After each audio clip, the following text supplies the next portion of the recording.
Well, now to a recent health alert that's causing quite a stir. We're talking about intermittent fasting. It's a popular method for weight loss and reducing inflammation, but has been flagged for potentially increasing the risk of serious health issues. The American Heart Association has brought some new findings to light that suggest this dietary trend may not be as beneficial as we once thought. So our chief health editor, Dr. Partha Nandi, joining us now with more on this developing story. Hey, Doc, good to see you.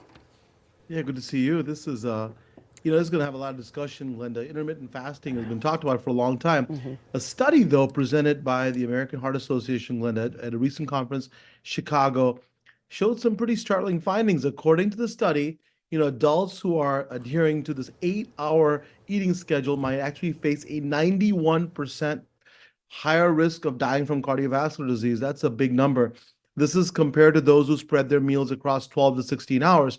Now, again, I want to caution these findings are preliminary, and the senior authors point this out. They emphasize that while there's an association, right, not a cause and effect, association between restricted eating and a restricted eating window and increased cardiovascular death, there's no causation that's been established. And clearly, we need more research to really understand what this means, what the implications are.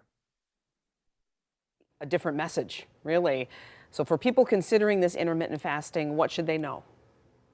I think this kind of calls for some caution, right?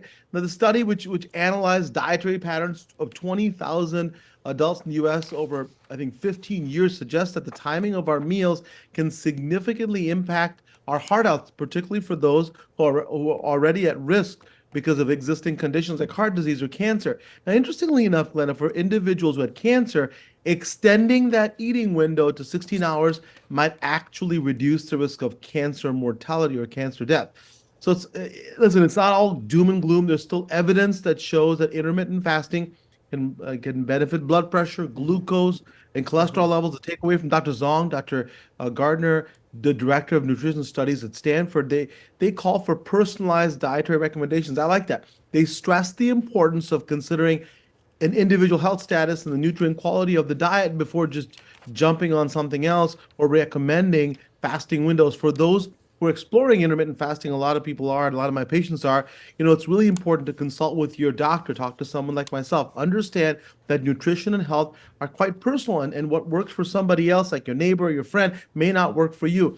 And then we're going to get more research about this, right? We should really, in the meantime, focus on balanced, nutrient-rich diets, right? Nutrient-rich, and listen to our bodies, and really, I think, just stay informed and stay healthy. Use some common sense while we're waiting for data.